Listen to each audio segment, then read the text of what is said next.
एक दिन टुनटुनी चिड़िया और उसका दोस्त कालू कौआ भोजन की तलाश कर रही थी। तभी कालू कौआ देखता है कि बंटी किसान की बेटी लूसी कुछ खा रही थी। तभी वो टुनटुनी से कहता है, चिड़िया वो देखो किसान की बेटी क्या खा रही है, देखने में तो कोई स्वादिष्ट चीज लग रही है।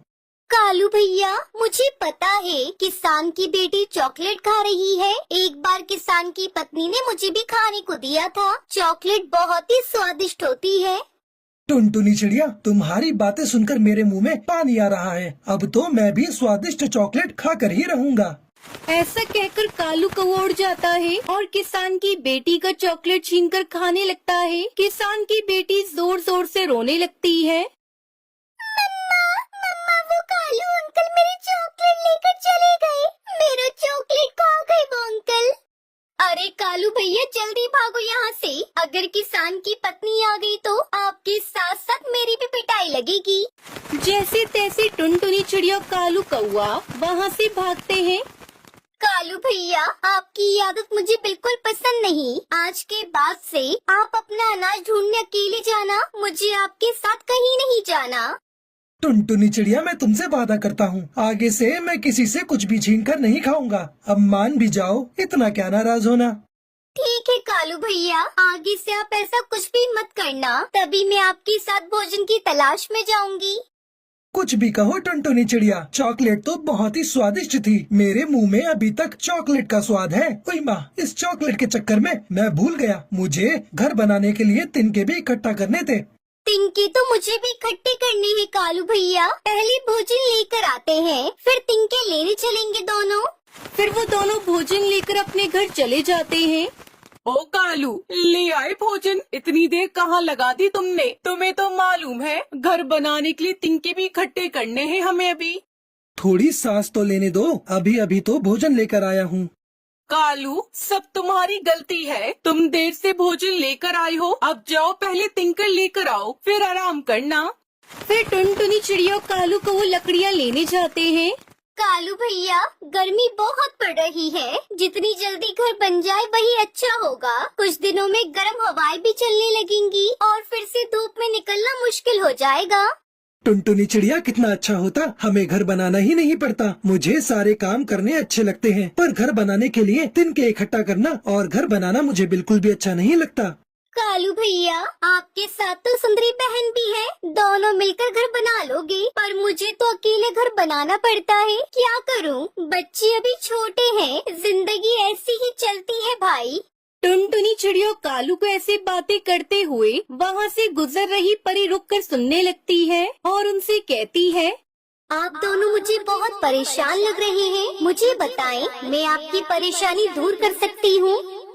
परी जी, भरी दोपहरी में घर बनाने के लिए तिनके ढूंढने आए हैं हम दोनों। काश ऐसा होता, हमारा घर बिना मेहनत किए ही तैयार हो जाता। घर बनाने के लिए हमें तिनका इकट्ठा करना न पड़ता। अच्छा, आप दोनों ये ले एक जादुई बीज, इससे आप दोनों जैसा घर चाहें वैसा मन में इच्छा रखकर मिट्टी में दबा देना, आपका मनचाहा घर तैयार हो जाएगा। ये कहकर परी वहाँ से चली जाती है। कालू और टुनटुनी जादुई बीज पाकर बहुत खुश थे। वो अपने अपने घर जाते हैं। मम्मा, आप आ गई? हाँ बच्चों, मैं आ गई। आप दोनों मेरे साथ चलो, मैं आपको कुछ दिखाती हूँ।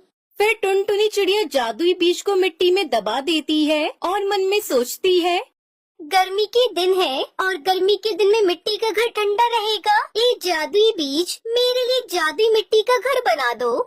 पलक झपकते ही वहाँ मिट्टी का एक सुंदर सा घर आ जाता है। टुनटुनी अपने बच्चों के साथ मिट्टी के घर में रहने लगती है। उधर कालू कौआ बीज लेकर अपने घर जाता है। कालू को खाली हाथ देखकर सुंदरी कौवी आग बबूला हो जाती है। अरे कालू, तुम फिर से खाली हाथ आ गए, तिनके नहीं लाए?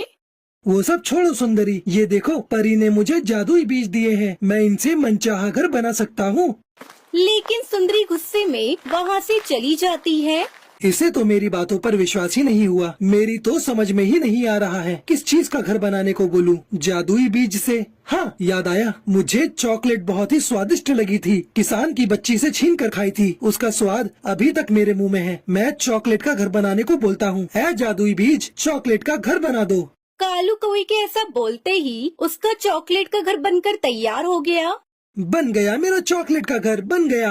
अब मैं नाश्ते में, लंच में, डिनर में चॉकलेट ही खाऊंगा।